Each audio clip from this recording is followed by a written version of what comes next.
अस्सलाम वालेकुम दोस्तों, कैसे हो? उम्मीद है कि सब खैरियत से होंगे।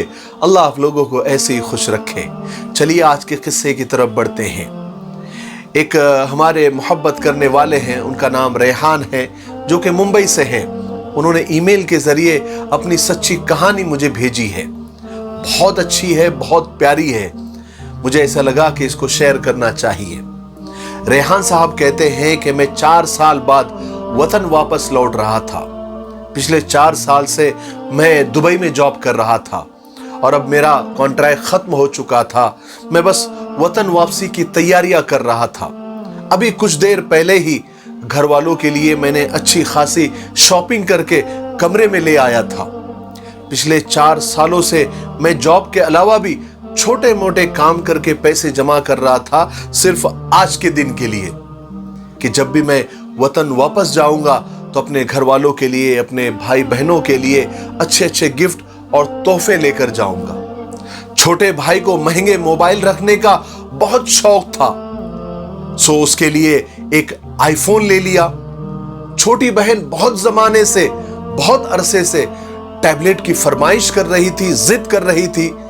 उसके लिए एक अच्छा सा नया टैबलेट ले लिया और दूसरी 2 बहनों के लिए खूबसूरत सी घड़ियां और कपड़ों के कुछ जोड़े और अब्बू के लिए एक स्मार्टफोन और चंद कीमती परफ्यूम ले लिए। लेकिन जब मेरी अम्मी के लिए, मेरी मां के लिए तोहफा लेने की बारी आई तो मैं सोच में पड़ गया कि अम्मी को क्या पसंद है, क्योंकि इतने सालों में मैंने कभी अम्मी को महंगे कपड़े पहनते देखा ही नहीं था और घड़ी का शौक तो उन्हें था ही नहीं। रही चूड़ियां, बालियां, अंगूठियां, उनसे तो अम्मी को जैसे चिढ़ सी थी। जब भी कभी बाजार जाती तो बहनों के लिए बहुत कुछ ले लेती, लेकिन जब अपनी बारी आती तो हमेशा यही कहती, मुझे क्या करना है, ये सब चोचलापन मुझे अच्छा नहीं लगता, ये सब तुम पहनो, मैं तो इनके बगैर ही अच्छी हूं। यही हाल कपड़ों का था। एक आध बार 1-2 जोड़े ले लिए, फिर साल भर यही सुनने को मिलता था कि मैंने तो ले लिए इतने ढेर सारे कपड़े, तुम ही ले लो, मेरे पास तो पहले ही बहुत है। मैं सोच सोच कर थक गया, लेकिन अम्मी की कोई पसंद मेरे जहन में ना आ सकी जिससे उनकी पसंद का मुझे पता चलता और मैं उनके लिए कोई अच्छा सा तोहफा लेता, गिफ्ट लेता। मैं अभी इसी सोच में था कि अम्मी के लिए क्या गिफ्ट लूं कि घर से कॉल आ गई। छोटी बहन ने फोन किया था। वो तो छूटते ही कहने लगी कि भाई आप 4 सालों के बाद घर वापस आ रहे हो, आते वक्त मेरे लिए दुबई से एक अच्छा सा टैबलेट लेकर आना। मेरे चेहरे पे मुस्कुराहट फैल गई, क्योंकि मैं अच्छी तरह जानता था कि मेरे बहन भाइयों की पसंद क्या है, लेकिन मैं उन्हें सरप्राइज देना चाहता था। तो मैं ड्रामा करने लगा। मैं कहने लगा कि मैं अभी पैकिंग कर रहा हूं, अगर वक्त मिला तो देखूंगा, लाऊंगा, जम गया तो लाऊंगा, नहीं तो नहीं लाऊंगा। बाकी सारे बहन भाई जमा हो गए और अपनी अपनी फरमाइशें करने लगे और मैं मुस्कुराता रहा, क्योंकि वो जो कुछ कह रहे थे वो सब मैं खरीद चुका था, मैं ले चुका था, क्योंकि मुझे उनकी सारी पसंद पता थी। मैंने कहा कि अरे अम्मी कहां है, मेरी मां कहां है, मेरी बात कराओ उनसे। मैंने ये इरादा किया कि मैं खुद ही अम्मी से पूछ लेता हूं कि तुम्हारी पसंद क्या है। थोड़ी देर में अम्मी फोन पर आ गई। मैंने खैर खैरियत पूछी।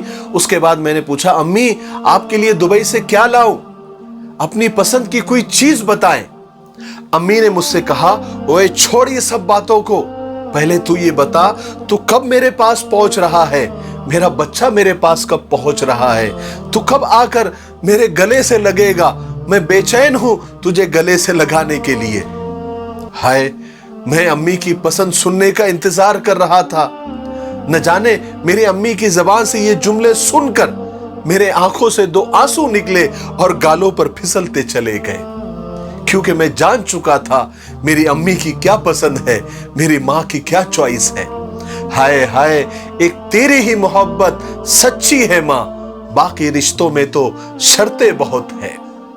मेरे भाइयों बहनों और दोस्तों, अपनों के दरमियान सियासत फजूल है, मकसद ना हो तो बगावत फजूल है।